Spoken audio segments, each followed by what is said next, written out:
Kontribusi ilmu-ilmu syariah dalam pembentukan peraturan perundang-undangan.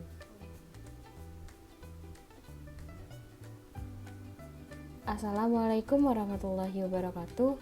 Kami dari kelompok 4, Prodi Hukum Ekonomi Syariah, ingin mempresentasikan materi ini lebih lanjut.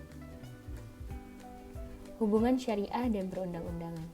Jika diperhatikan sejarah dinamika hukum Islam di Indonesia, terdapat beberapa catatan. Yang pertama, karakteristik hukum Islam Indonesia dominan diwarnai oleh kepribadian Arab atau Arab-oriented dan lebih lekat kepada tradisi mazhab Syafi'i. Hal ini dapat dilihat dari kitab-kitab rujukan yang dipakai oleh para ulama yang kebanyakan menggunakan kitab-kitab fikih Syafi'iyah. Kedua, dilihat dari aspek materi substansi, ruang lingkup hukum Islam yang dikembangkan di Indonesia tampaknya lebih dititik beratkan pada hukum privat atau hukum keluarga, seperti perkawinan, kewarisan, dan perwakafan. Dan yang ketiga, dilihat dari aspek pemberlakuan, tampaknya ada kecenderungan kuat bahwa hukum Islam diharapkan menjadi bagian dari hukum positif negara sebagai bentuk akomodasi pemerintah terhadap umat Islam.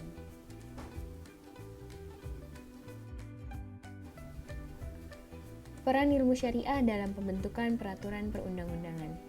Peranan ilmu syariah dalam pembentukan peraturan perundang-undangan yang mana keberadaan ilmu syariah dalam hukum nasional dapat dibedakan dalam 4 bentuk. Yang pertama, ada dalam arti sebagai bagian integral dari hukum nasional Indonesia. Yang kedua, ada dalam arti diakui kemandirian, kekuatan, dan wibawanya oleh hukum nasional dan diberi status sebagai hukum nasional. Ketiga, ada dalam fungsinya sebagai penyaring bagi materi-materi hukum nasional Indonesia.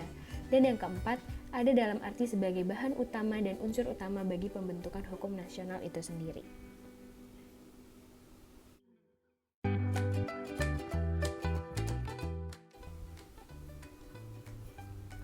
Bentuk-bentuk kontribusi ilmu syariah dalam pembentukan peraturan perundang-undangan.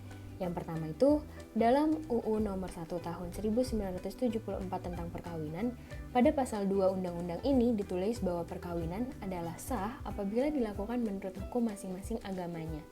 Sementara dalam pasal 63 menyatakan bahwa yang dimaksud pengadilan dalam undang-undang ini adalah pengadilan agama bagi mereka yang beragama Islam.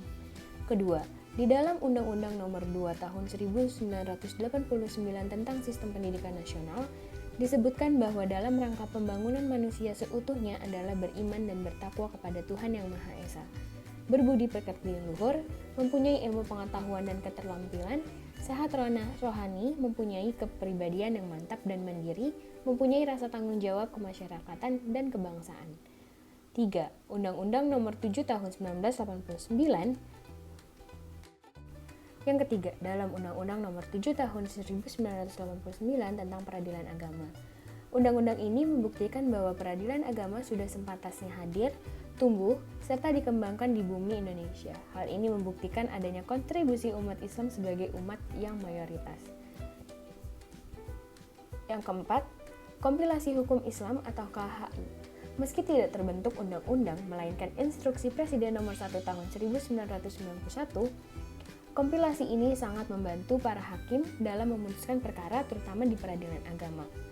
Yang kelima, PP Nomor 28 Tahun 1978 tentang perwakafan tanah milik di samping Undang-Undang Nomor 5 Tahun 1960 sebagai pengaturan pokok masalah pertahanan di Indonesia.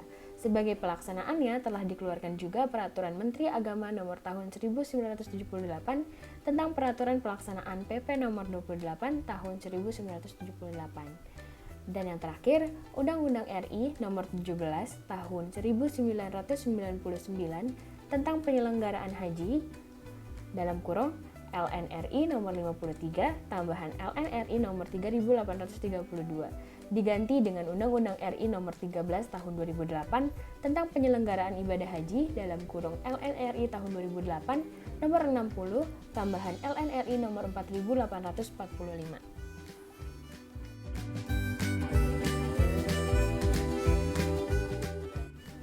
Kesimpulan, kedudukan ilmu syariah dalam peraturan perundang-undangan terletak pada posisinya sebagai nilai inti di berbagai peraturan perundang-undangan.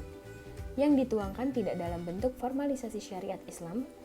Terpenting yang perlu diperhatikan adalah bagaimana ilmu-ilmu syariah menjadi batang tubuh peraturan perundang-undangan. dengan tetap memperhatikan norma-norma yang ada di dalam syariah, mana domain hukum dan mana domain syariah. Dengan demikian, resistensi antara peranan dan kontribusi ilmu syariah termasuk para sarjana syariah dapat dihindari. Disinilah terlibat kedudukan ilmu syariah yang sangat berpengaruh. Sekian presentasi materi dari kelompok kami, kurang lebihnya mohon maaf. Terima kasih. Wassalamualaikum warahmatullahi wabarakatuh.